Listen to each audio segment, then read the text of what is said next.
the dam. Today they have a 5,200 foot long runway, tied down to about 400 private planes. So we have a lot of their jets, Beechcraft, Piper, Cessna, and various other aircraft flying in now as well. Areas have already started and made commitments for direct commercial service from Las Vegas now. There's several crops that they're trying to start direct service on those large jets to some other major metropolitan areas. Once that new jet service begins, we expect the number of visitors coming to Laughlin each year will radically increase. There's a lot of people who probably would like to come to Laughlin. If there's any truth to that legend, this may have well been the original Garden of Eden. Also, according to Mojave Indian legend, all souls and spirits return to that mountain on their death, and that's where their gods live. So being such a sacred place, Mojave Indians would not step foot on Spirit Mountain, but they used to spend their summers in the Newberry mountain range up there to escape the heat we experience here in the valley. As they went up there each year, they would record their history in drawings on the canyon walls. The call of ancient Indian drawings, petroglyphs. There's a place just outside Laughlin where the public can see those petroglyphs today. If you take State Highway 163 out of Laughlin towards Searchlight, 5 miles out of town, where you turn off on the right with a sign, Christmas Street Pass. Go up Christmas Street Pass about 1.5 to 2 miles, there's no turn off on the left with a sign, Grapevine Canyon. You drive up there just a little ways, you'll find a parking area, about 100 yards or so up a sandy color little drawing flower that are called ancient. So some of those drawings are over 10,000 years old. That is a bit of English history just outside Laughlin here today. They're not Laughlin steamboats. The community we know as Bullhead City today started as a construction camp for Davis Dam. It was named after a rock river. That was a rock with a little bit of history. There were not many safe places for the early pioneers across the Colorado River because the current was so swift here. One safe place for them across was just above where the Davis Dam is today. That crossing was marked by a big rock river that looked like a giant bull's head. Actually looked like a bull swinging across the river with his head out of the water. The construction camp for the Davis Dam was named after that rock, which is still there. But when they built the Davis Dam, the water back over the top of it. The only way you can see it today is if you were a scuba diver. After the Davis Dam was completed, that construction camp continued to grow. That LA Times ad was promoting terms almost anybody could afford. So those river food was built, residential development. 1984, Bullhead City incorporated. Considered one by state, most of the was building in 1984. 1984, Bullhead City incorporated, and they were cruise. These mountains on our left now are the Black Mountains. Now the Black Mountains start way up around the Hoover Dam and run just south of Bullhead City. During the late 1800s, early 1900s, there were a lot of big mines, mining towns in those mountains. One of those mining towns, which is 100 permanent red lights, have to see that twice a day right in the street. Now, if you'd like to visit Oakland, it's really not very far from here. Just take Arizona 95 south about 15 miles. Just take her off on the west, mark from Oakland. Look at Oakland flies from Yuma, the various landings along the river, up to the miners.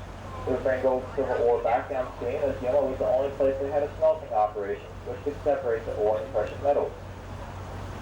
In 1877, the first real landing went in on the Colorado River down at Needles. Back to the steamboat pilots of the Colorado River. The Colorado River is about 1,477 miles long, starts around Grand Lake north of Denver, and flows down to the Sea of Cortez, which is sometimes called the Gulf of California, between Baja and mainland Mexico. There are 5 hydroelectric dams and 15 flood control and irrigation dams along the Forest River today. As you're coming down, 36 hotel rooms, 5 restaurants, and 64,000 square foot of casino. So Sam's kind of opened up this new tower. The Colorado Bell was the largest casino in Laughlin. Now, to give you an idea how much money they make around here, it costs $100 million to build the Colorado Bell, $20 million for the land, $80 million for the building. For 3 years of operation, July 1987 to July 1990, they've made their money back. A $100 million return on investment during 2 years of operation. That's the debt. Laughlin is certainly the state of Nevada for gaining revenue, right behind Las Vegas, Reno, fastest growing gaining area parking building on the riverfront and the peak formation. Those 2 towers completed, they will have 2,200 hotel rooms, 42,000 square foot of casino, 800 seating units facilities, 500 hotel rooms, indoor swimming pool, and 30,000 square foot of warehouse underneath all that. We'll also have 4 new restaurants, a Chinese restaurant, an Italian restaurant, a steakhouse, and a new buffet. Let's talk about a couple more changes to the Golden Nugget. They're considering doing away with their ferry boats and selling 235 passenger fans operating on cables back and forth from Kansas City, one of 7 boat manufacturers there. The casinos use these boats to carry people between the casinos and parking areas along the Arizona side. There are 4 casinos that do not have ferry boats. The 4 casinos without ferries are Ferris Del Rio, the Ramada Express, the Regency Casino, and the Flamingo Hilton. The other 6 casinos do operate ferries. Now, in only one case do these ferries run directly from one casino to the other. The ferries from Samstown Gold River also stop up there for Gold Nugget. Otherwise, if you'd like to take a boat from one casino to the other, you take the boat from the casino you're visiting over to their Arizona coast.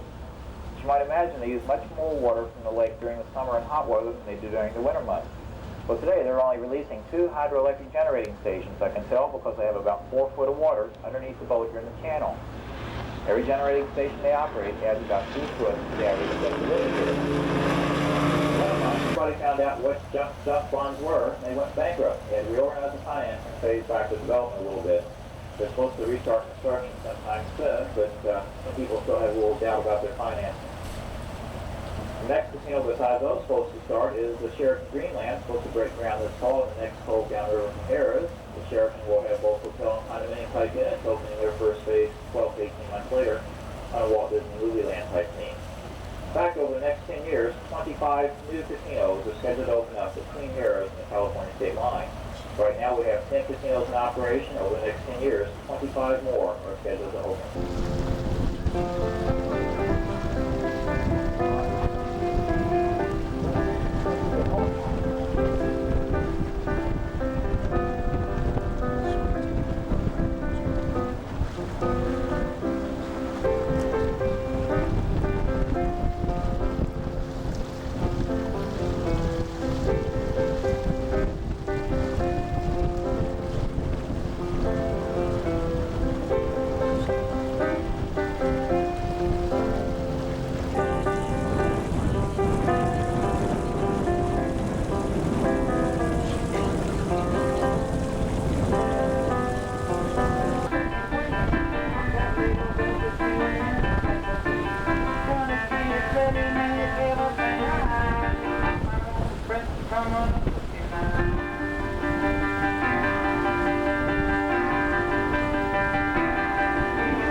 on the bench.